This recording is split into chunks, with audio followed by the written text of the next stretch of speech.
बहुत बड़ा दिन है, मेरे लिए भावुक पल है, ये यादगार पल है, स्मरणीय है। मैं भारत की महामहिम राष्ट्रपति जी को, भारत सरकार को और विशेष तौर पर प्रधानमंत्री नरेंद्र मोदी जी को, क्योंकि उनके विजन का हिस्सा है, जो उन्होंने निर्णय लिया, भारत रत्न से नवाजा है। 3 अवार्ड दिए गए हैं, खासतौर से चौधरी चरण सिंह जी को जो सम्मानित किया है। बहुत बड़ा संदेश पूरे देश में गया है। देश की भावनाएं इस सरकार के इस फैसले से जुड़ी हैं और ये साबित किया है मोदी जी ने कि वो देश के मूल भावना और चरित्र को बेखूबी समझते हैं और जानते हैं। ये बहुत बड़ा दिन है, मेरे लिए भावुक पल है, ये यादगार पल है, स्मरणीय है। मैं भारत की महामहिम राष्ट्रपति जी को, भारत सरकार को और विशेष तौर पर प्रधानमंत्री नरेंद्र मोदी जी को, क्योंकि उनके विजन का हिस्सा है, जो उन्होंने निर्णय लिया, भारत रत्न से नवाजा है। 3 अवार्ड दिए गए हैं, खासतौर से चौधरी चरण सिंह जी को जो सम्मानित किया है। बहुत बड़ा संदेश पूरे देश में गया है।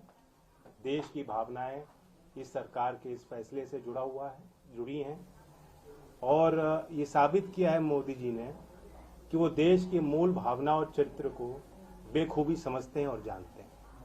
बहुत समय से गांव के लोगों में एक टीस थी कि जो उनके बीच के व्यक्ति इतने बड़े राजनेता, बड़े बड़े पदों पर रहते हुए, उनके लिए जिन्होंने जीवन पर्यंत संघर्ष किया, ऐतिहासिक निर्णय लिए, जिनका प्रभाव आज भी कमेरा वर्ग, किसानी और मजदूरी कर रहे लोगों पर पड़ता है, चौधरी चरण सिंह जी, जो आज तक कोई भी पूर्व की सरकार नहीं कर पाई, वो फैसला बेबाकी से नरेंद्र मोदी जी के विजन से और प्रयासों से और उनके समर्पण भाव के कारण हो पाया। तो मैं फिर कोटि कोटि धन्यवाद देता हूं, आभार व्यक्त करता हूं। जो आज मुख्यधारा में लोग नहीं हैं, उनकी हिम्मत बढ़ाने का फैसला आज भारत सरकार ने लिया है। पूरे देश में सभी चौधरी साहब को मानने वाले लोगों के लिए खुशी की पल है।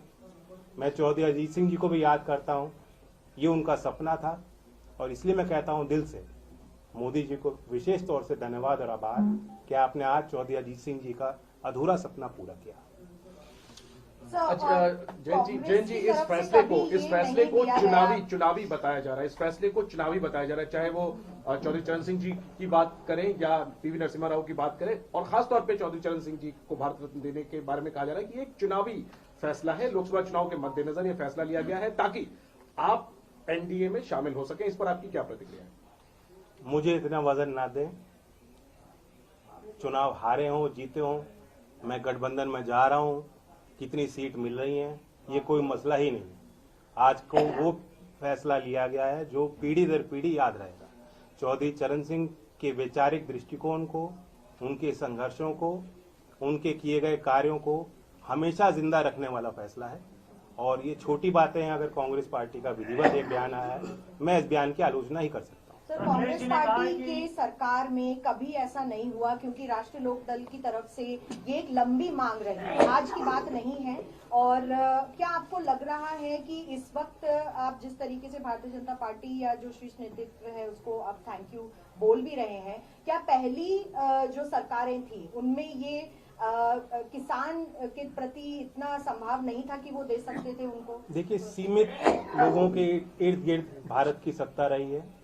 कुछ ही लोगों के जो मुख्य धारा में रहे, हमेशा से उन्हीं के हाथ में फैसले लिए गए हैं, उन्हीं के माध्यम से फैसले लिए गए हैं और अब एक नए भारत में ये सारी चीज बदलती दिख रही है। सर, अखिलेश जी ने कहा है कि चौधरी साहब को भारत रत्न देने की मांग सबसे पहले समाजवादी पार्टी ये पहले कि मैं उनका भी स्वागत करता हूं, जिन ने समर्थन किया, जो इस फैसले के साथ हैं और जो चौधरी साहब के लंबी यात्रा में, जीवन यात्रा में उनके संघर्षों के साथ रहे, उन सबको बधाई देता हूं। ये अकेली कोई हमारी जीत नहीं है, सबकी जीत है और श्रेय सबको जाना चाहिए। पाने की अब आप भाजपा के साथ हाथ मिलाने के लिए तैयार हो गए, आप भाजपा के साथ हाथ मिला रहे हैं? देखिए, कोई कसर रहती है, आज मैं किस मुंह से इनकार करूं आपके सवाल। जो आपने बात पूछा कि कांग्रेस में पहले निर्णय नहीं लिया गया, मैं तो अंदर से जानता हूं कितनी बार चौधरी अजीत सिंह जी के मन में बात उठी, कितने बार उन्होंने प्रयास किए।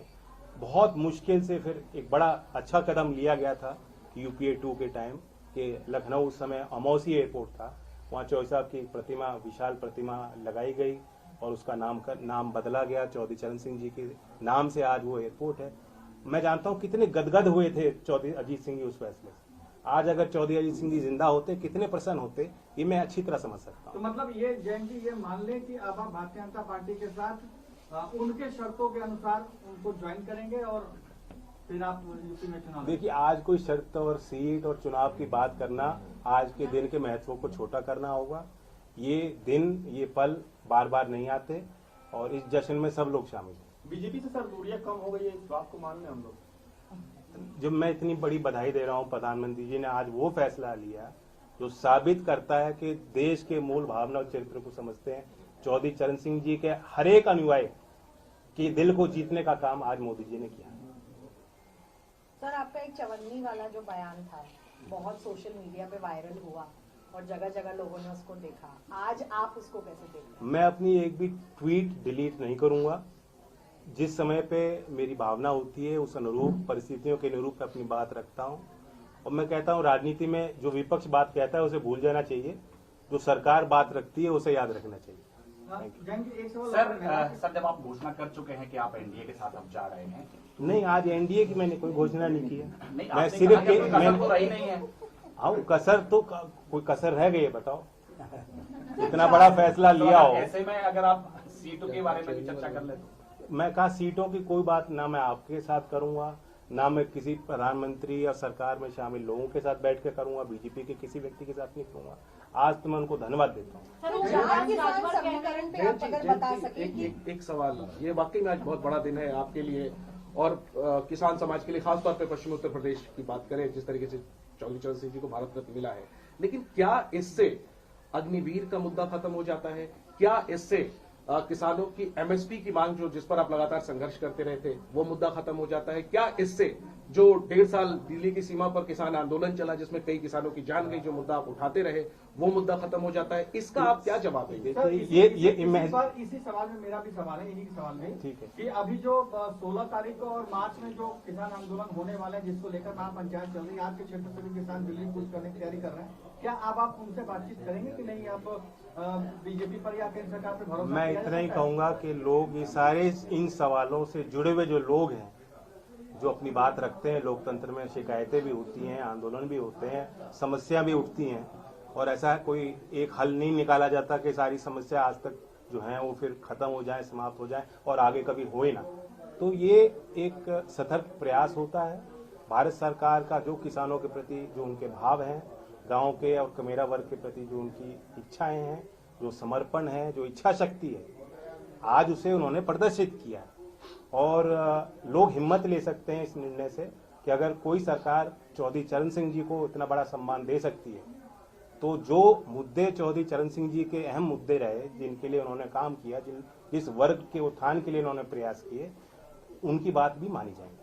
Thank you. Sir, Akhilesh Yadav ji ने एक बयान दिया था, उनका कहना ये था कि पता नहीं जयंत जी क्यों जा रहे हैं, शायद उन पर कोई मजबूरी रही होगी या उन पर कोई सीबीआई, ईडी, आईटी, वैसे वो हिंट कर रहे थे कि शायद आप पर कोई मजबूरी हुई होगी। इस पर क्या कहें? नहीं, पता नहीं मेरे लिए कहा है किसी और के लिए कहा। खैर, मैंने एक बात पढ़ी थी कि दलों को खरीदने में जो सामर्थ्य है बीजेपी का, मैं कोई उनकी बात को काट नहीं रहा हूँ। जो उन्होंने बात कही अपने सोच समझ से कही होगी, लेकिन मैं ये कहता हूँ कि सरकार ने आज जो निर्णय लिया वो दिल जीता है, कोई खरीदने की बात नहीं है। सर, ओम प्रकाश राजभर कह रहे हैं कि 12 तारीख वो तारीख है जब रालोद एनडीए का हिस्सा बनेगी, तो मान लिया जाए कि 12 तारीख को रालोद एनडीए का हिस्सा बनने जा रही है? पता नहीं, मुझे जानकारी नहीं। ओम प्रकाश राजभर जी को अच्छी जानकारी है। चौधरी अजीत सिंह जी का जन्म दिवस है, हम तो मनाएंगे उस दिन, सारे देश में मना। Thank you. Thank you so much.